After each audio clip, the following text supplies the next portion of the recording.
The possibility of nuclear war still exists. That said, the argument for this sort of hair trigger system where one person gets to make the call, it seems to me that the circumstances simply don't justify that. That's the voice of Andrew Bacevich, president of the Quincy Institute for Responsible Statecraft. He's today's guest on Press the Button, the Plowshares Fund podcast dedicated to nuclear policy and national security. And now, here are your co-hosts, Tom Kalina and Michelle Dover. Welcome back to Press the Button. I'm still catching up on the news from when I was out, and wow, what a month. Last week, the House of Representatives voted 316 to 113 to pass the fiscal year 2022 National Defense Authorization Act. And unfortunately, Representative Garamendi's amendment calling for a pause on the new ICBM was rejected. Hey, Michelle. Yes, that was too bad from the defense bill. And it's great to have you back. I hear you were globetrotting around the world, so it's nice to have you back. We're actually in the same office, which is kind of amazing. Doesn't happen very often these days that we're even in the same state, but we're actually in the same office, which is terrific. It's great to see you. But back to the defense bill, yes, that was a major disappointment, but we did see some other successful votes. For example, ending U.S. complicity in the war in Yemen, and some growing Democratic support for reining in defense spending. So there is some positive momentum. But back to today's show, we have a great lineup. So Michelle, kick us off. On Early Warning, we discussed Leonor Tomero's dismissal and what that means for the NPR process and the nuclear weapons establishment overall. It's an important and timely conversation after the news last week. And I just want to add a bit of news on the Leonor Tomero situation that came out since we recorded that segment. Senator Markey has sent a letter to the Biden administration asking some tough questions about what I'll call the Tomero quagmire. So it looks like this story may be gaining some steam, which is great to see. And after that segment, I sit down with Andrew Bacevich. He's president of the Quincy Institute of Responsible Statecraft. And we're going to discuss the General Milley situation and concerns about current policies that left it to the general to prevent an unhinged president from starting nuclear war. So it's a great conversation, and please stay tuned. If you like what you hear, remember to hit subscribe and leave us a rating. Your feedback helps us improve the show. With that, let's get to today's episode. The clock is ticking. And now, early warning. Early warning. Early warning. Early warning. A 7-minute synopsis of this week's nuclear news.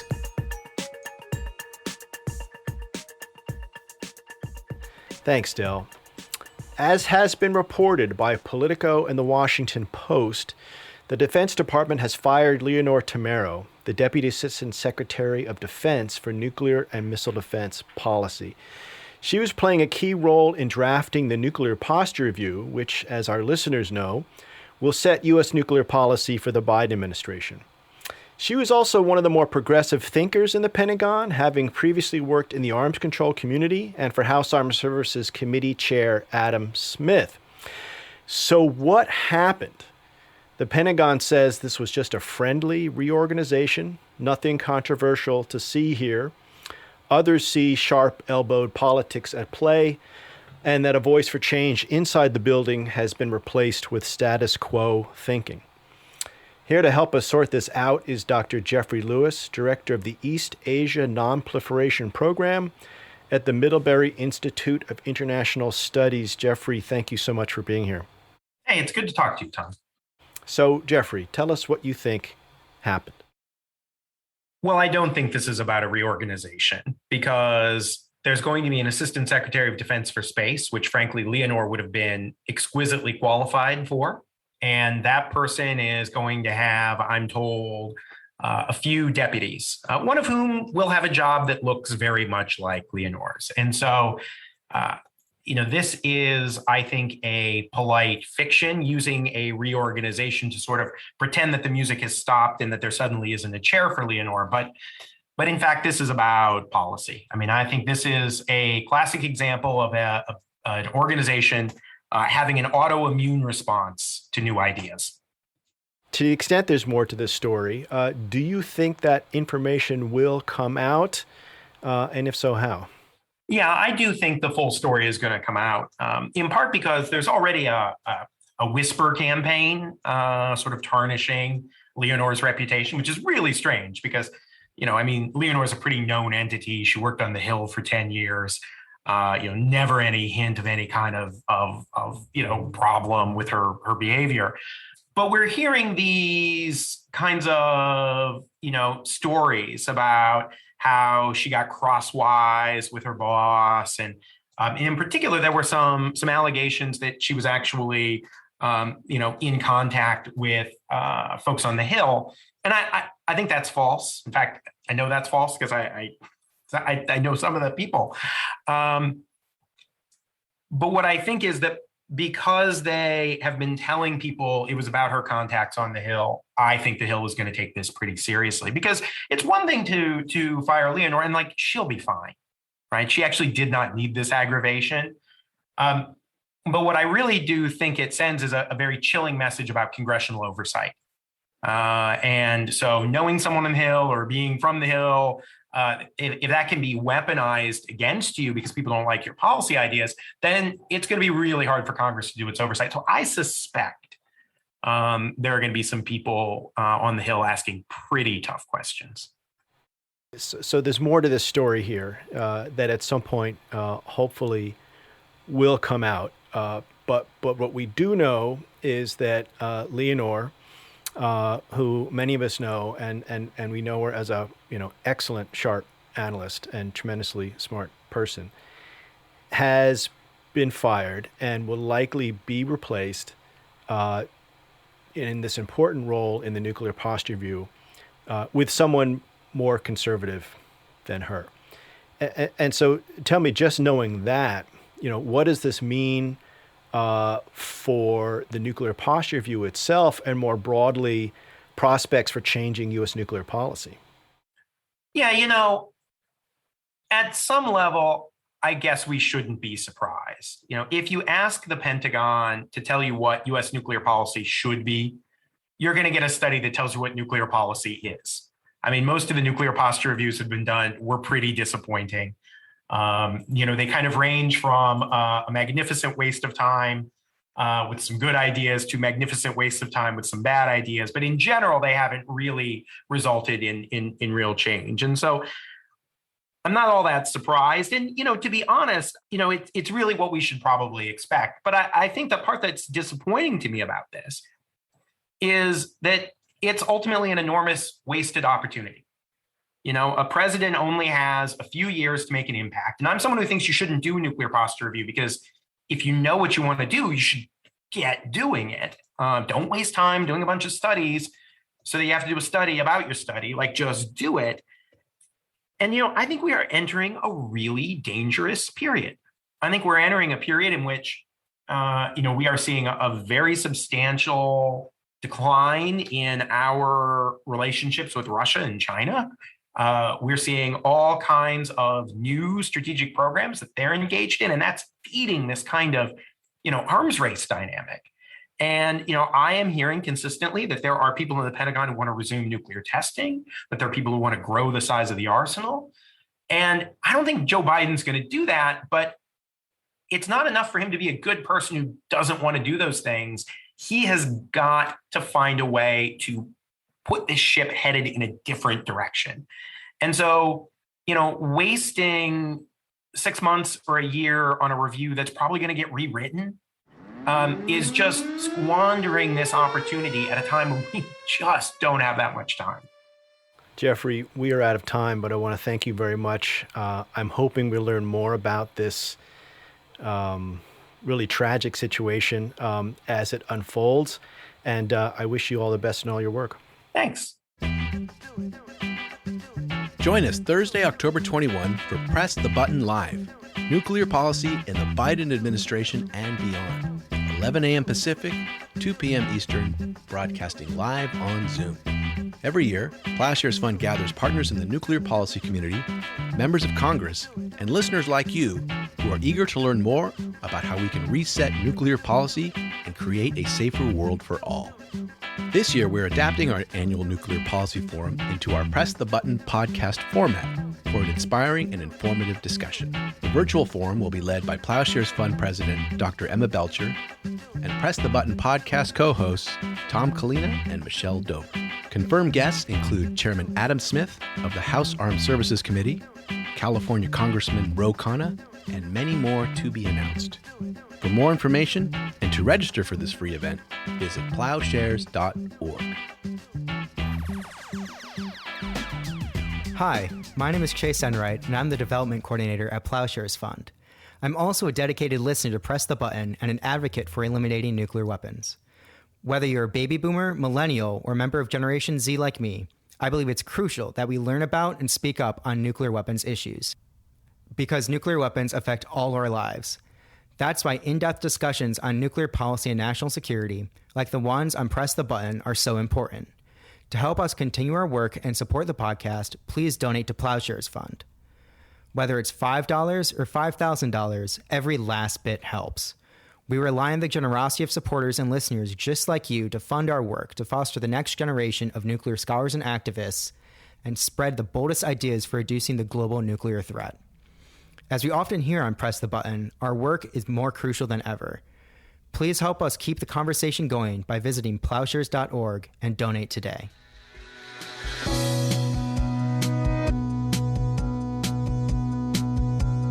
As listeners will recall, back in January, just after the attack on the Capitol, House Speaker Nancy Pelosi called General Mark Milley, President Trump's top military advisor.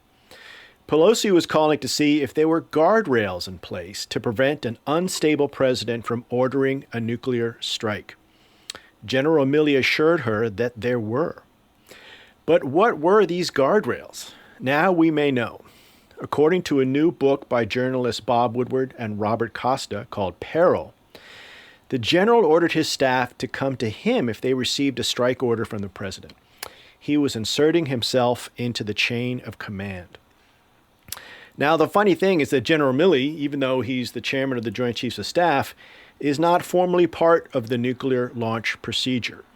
Under U.S. policy, decisions about the use of nuclear weapons are solely in the hands of the civilian president, not Congress, and above all, not the military.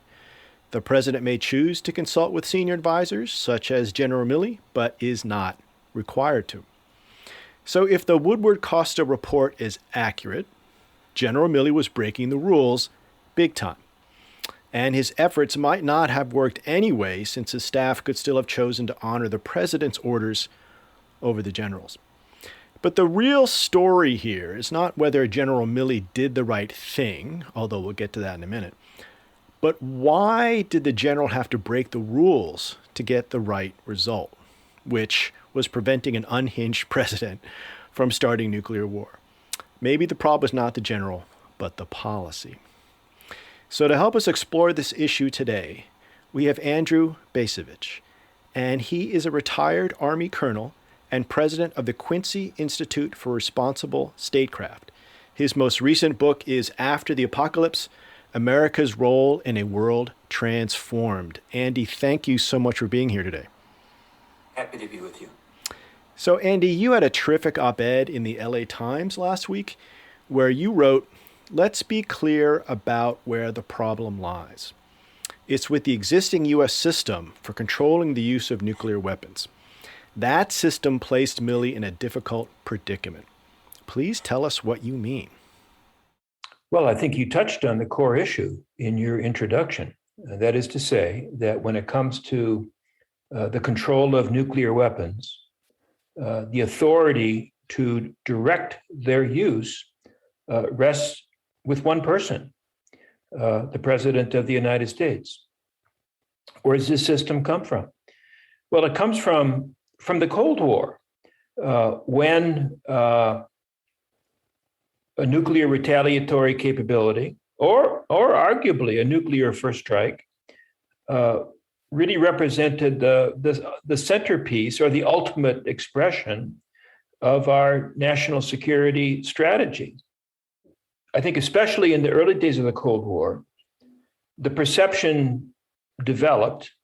In retrospect, I don't think it had a lot of validity, but nonetheless, the perception developed that it was crucially important for the United States to have the ability to launch a nuclear attack basically on a moment's notice. And therefore, it seemed to make sense to put the authority to order such an attack in one individual, to Harry Truman, to Dwight D. Eisenhower, to John F. Kennedy. Cold War ultimately ends, but the assumptions that had informed this practice are not particularly revisited. Some people think they ought to be revisited, but the old Cold War practice stays in place. Now, proponents of that system, or people who at least thought it wasn't really worth worrying about, did not anticipate the American people electing somebody like Donald Trump as commander-in-chief. Nor, I think, could anybody have anticipated, maybe some people did, the way that his defeat in attempting to win a second term led to this total meltdown that Woodward and Costa describe in their book, and others. I haven't read the Woodward book, but I did read that book, Landslide, which came out, I think, 3 or 4 weeks earlier, and it is astonishing the extent to which the president basically ceased to govern and went off the deep end in attempting to find some way, regardless of legality, prudence, precedent, constitutionality, some way to remain in office. And that's a situation, I think, that caught the attention of Speaker Pelosi, as you mentioned, caught the attention of a lot of people, and I think put General Milley in this very difficult situation that we're going to talk about. Now, some might say that this was an unusual situation, a rare situation that may never happen again. What would you say to that? Well, I'd say, it did happen before. I mean, different circumstances, but it is true that in the final days of the Richard Nixon administration, when there was some evidence that Nixon himself was melting down, that then Secretary of Defense James Schlesinger contacted senior U.S. military commanders and basically said, if the president calls you and gives you an order, call me. Don't obey it. There too, in other words, a senior official was concerned about the man with his finger on the button acting recklessly. Now, one of the differences, of course, with the Trump situation is that Trump had fired the Secretary of Defense, meaning the senior civilian in the chain of command. There was an acting defense secretary who was a Trump loyalist, who I think it's fair to say was a non-entity in whom very few people had confidence. So Milley ended up being even though, as you correctly said, not in the chain of command, Milley ends up being the senior most, the most seasoned figure in the national security apparatus, who finds himself called upon in his own judgment to address this possible catastrophe of a runaway president launching a nuclear war based on his own authority only. Now, that's the past. How do you feel about the future, whether we might confront a situation like this again? Well, I fear that we might. To cut to the chase, I think, here we are, 30 years after the end of the Cold War? Nuclear war is not beyond the realm of imagining. We have adversaries that possess nuclear weapons. People's Republic of China, Russia, although the relationship, I think, between ourselves and those adversaries does not compare to the relationship between the United States and the Soviet Union back in the 1950s or or even into the 1960s. But the possibility of nuclear war still exists. That said, the argument for this sort of hair trigger system where one person gets to make the call, it seems to me that the circumstances simply don't justify it. And therefore, there is a need to reassess what would be the command and control procedures, and I think to move to some kind of a collective decision-making that would include people beyond simply the president, emphasizing that, and I think everybody would say this, in the event that we were attacked first, yes, president should have the authority to order some kind of retaliation. So we're not trying to create a situation where an adversary can attack us and we all sit around and have a meeting and talk about it. Building on that, how would you fix this situation? Should we be looking at Congress to change the policy or the White House? Well, you're pulling my leg here, right? In the sense that, there's a lot of things we should be looking to Congress to fix, but I don't want to romanticize the past, but I just can't imagine that, let's say, apart from 1860 to 1861, that the level of dysfunction in the Congress has ever been as great as it is today. But yes, I think the actual answer is yes. Congress should examine the procedures that we have inherited from the Cold War. Congress should pass legislation that would put in place a more reasoned approach that would therefore limit the prerogatives of the commander-in-chief, that would provide for some kind of collective responsibility for this most awesome of decisions. I don't have any confidence that Congress is going to do that. I think worse, there seems to be only peripheral interest. Few people would say, well, this is a really important thing that really deserves a lot of attention. Well, there again, I think we're sort of missing the boat. And of course, there is legislation, which I think you mentioned in your LA Times piece, on this point. There's something called the Markey-Liu bill. Yep. That would condition a presidential first use of nuclear weapons on congressional approval. But as you say, the chances of that passing are slim. Of course, President Biden could change policy on this today, tomorrow.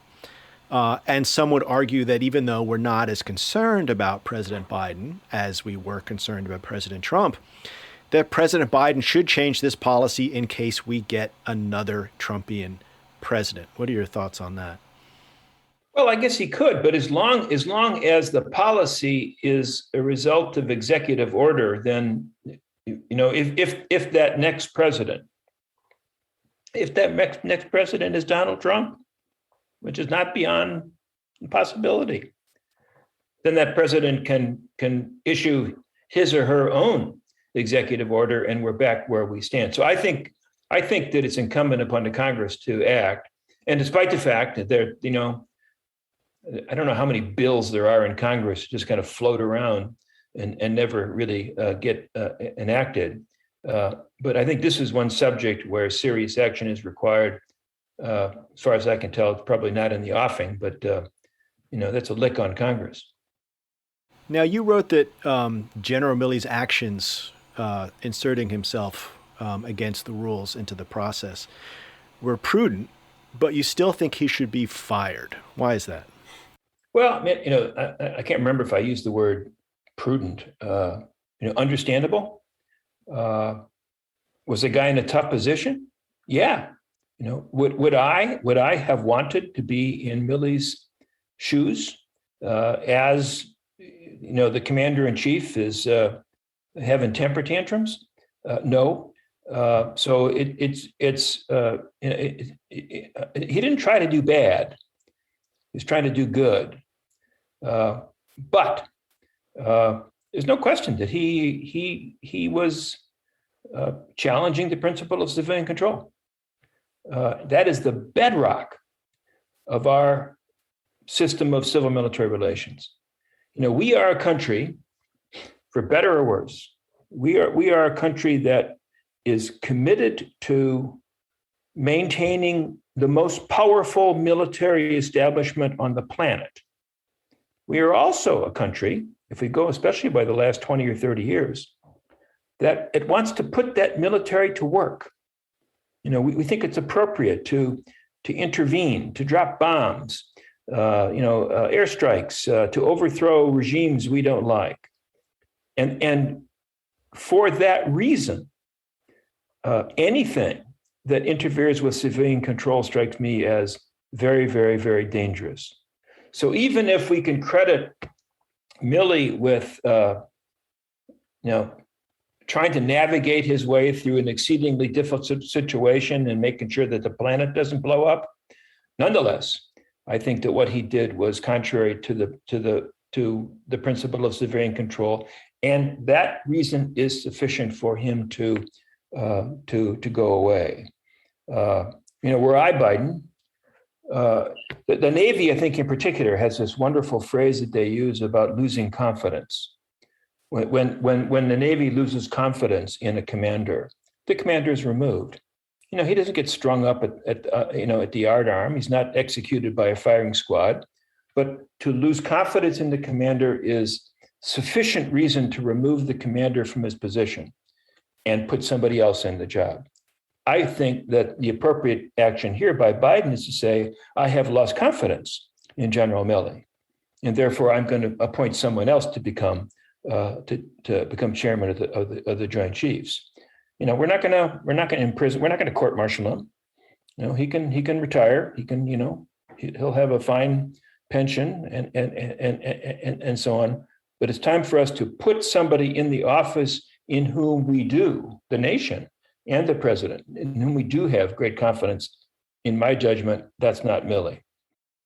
It's kind of ironic because, one theory here is that General Milley himself is the one who told this story to Woodward and Costa, presumably specifically to instill confidence in the Biden administration that he was on their team. And so one could see this as an effort by Milley to say, hey, I'm not a Trumpster. I'm with you. How do you see that? I had not heard that. It's very plausible.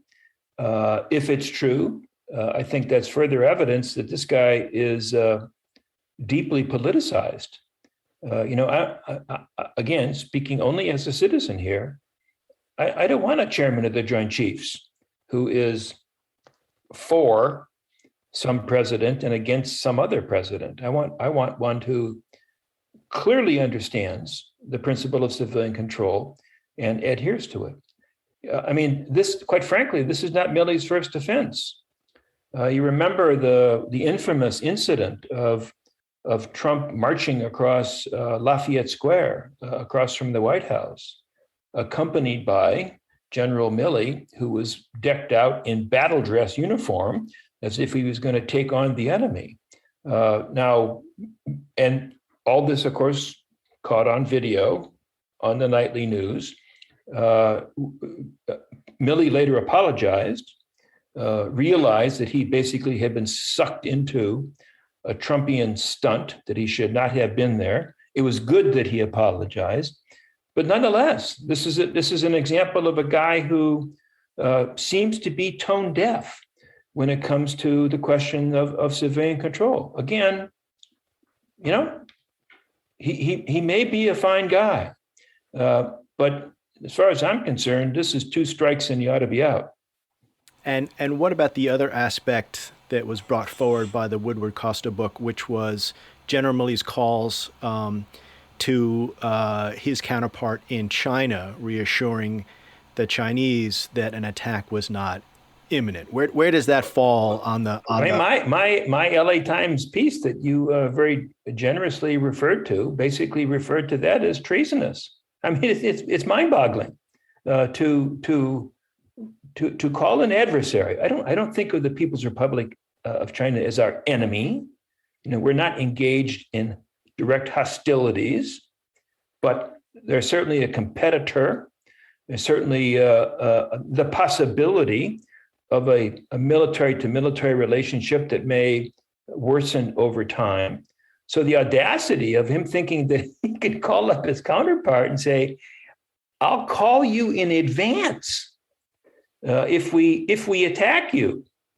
Holy smokes. Again, I just think that I know he was trying to avoid a catastrophe. And I believe he was being honest in that regard.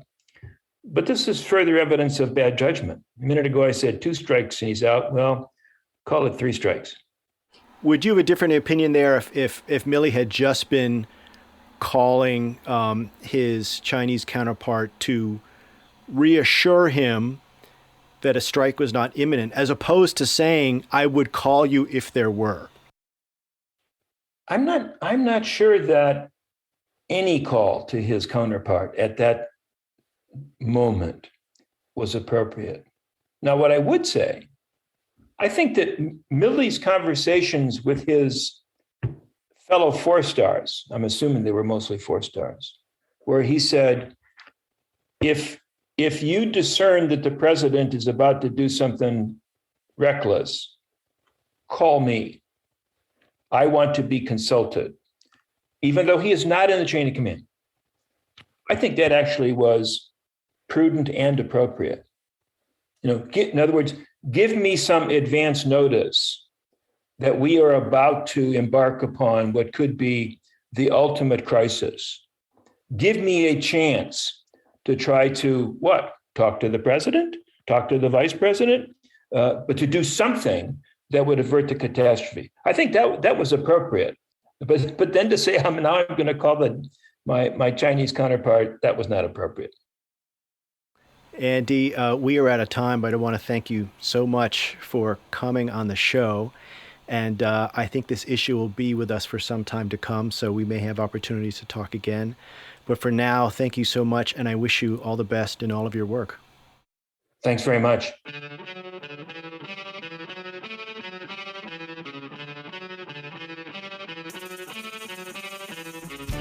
Thanks for listening to Press the Button.